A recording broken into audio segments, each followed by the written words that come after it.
Alors, dans cet enregistrement, je vais vous montrer l'avantage de gérer les groupes dans un cours Moodle. Je vais aussi vous montrer comment les gérer.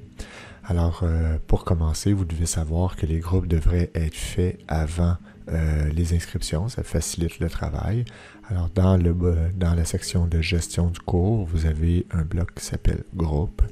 À l'intérieur du bloc groupe, vous voyez la liste des groupes qui constituent votre cours. Alors, un groupe n'est pas une cohorte. Une cohorte est créée au niveau des catégories puis permet d'inscrire aux étudiants. Par contre, les groupes permettent de les filtrer à l'intérieur d'un même cours et ça permet ultimement d'avoir une gestion de cours qui contiennent énormément d'étudiants.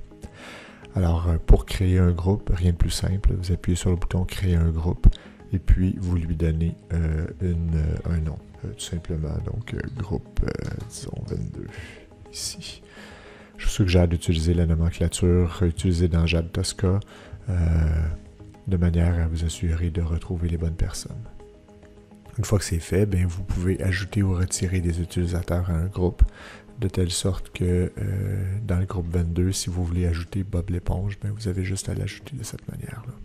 Ça, c'est la première façon d'ajouter ou de retirer un étudiant d'un groupe.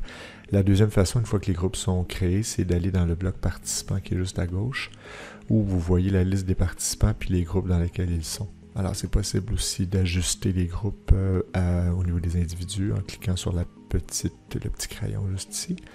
Et puis, on peut sélectionner un autre groupe et on enregistre l'information de telle sorte que notre étudiant va être dans deux groupes. On peut faire la même chose, retirer un groupe de cette façon-là en enregistrant avec la petite disquette. Pour ceux qui connaissent des disquettes, évidemment.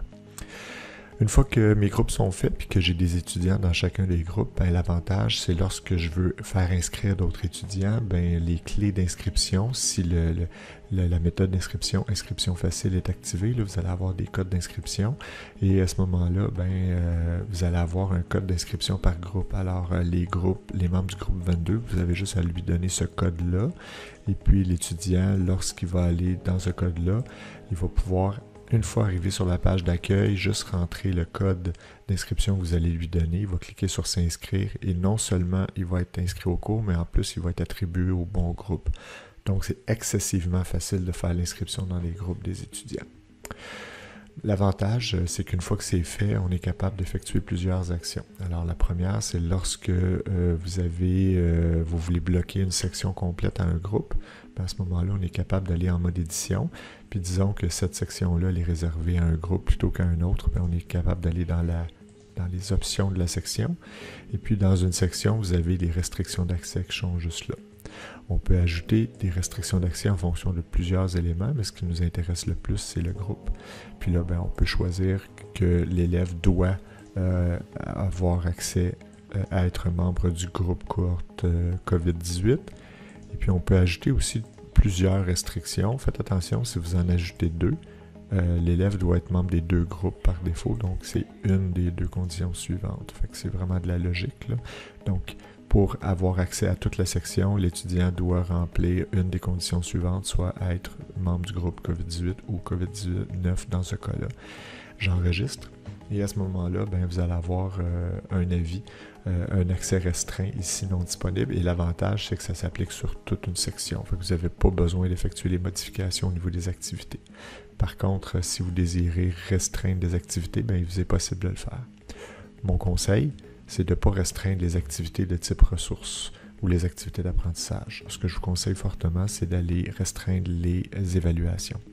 Donc, ça va vous permettre de limiter les éléments à restreindre, puis ça va vous permettre de faire un filtre de la bonne manière. Alors ça, c'est comme ça que vous pouvez gérer les groupes. Évidemment, si vous travaillez au niveau des notes aussi, lorsqu'il y a des gens qui vont avoir des notes, on va être capable d'afficher les groupes séparés. Alors s'il y a beaucoup de notes à rentrer dans un cours, on va vouloir filtrer, on peut toujours afficher les groupes. Si vous faites des forums avec les groupes, vous êtes capable de faire les groupes séparés, c'est-à-dire que chaque groupe à l'intérieur d'un même forum va avoir leur propre discussion. ainsi de suite. Donc, grosso modo, lorsque vous avez... L'avantage, c'est d'avoir un seul cours à gérer. Donc, quand vous placez une activité, mais vous n'avez pas à la placer dans différents cours Moodle pour chacun de vos groupes. Mais le désavantage, c'est de jouer avec les restrictions et puis de vous assurer que la gestion de vos groupes soit nickel. C'est-à-dire que les participants qui sont inscrits à vos cours doivent systématiquement être placés dans des groupes.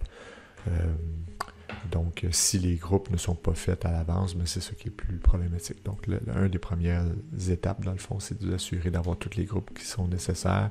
Moi, ce que je fais par la suite, c'est que j'utilise le code d'inscription facile avec mes étudiants. Les membres du groupe COVID-18, je leur donne ce code-là, puis ils s'inscrivent eux-mêmes sur la page d'accueil et bingo, c'est réglé. Alors, c'est la façon de gérer les groupes dans Moodle.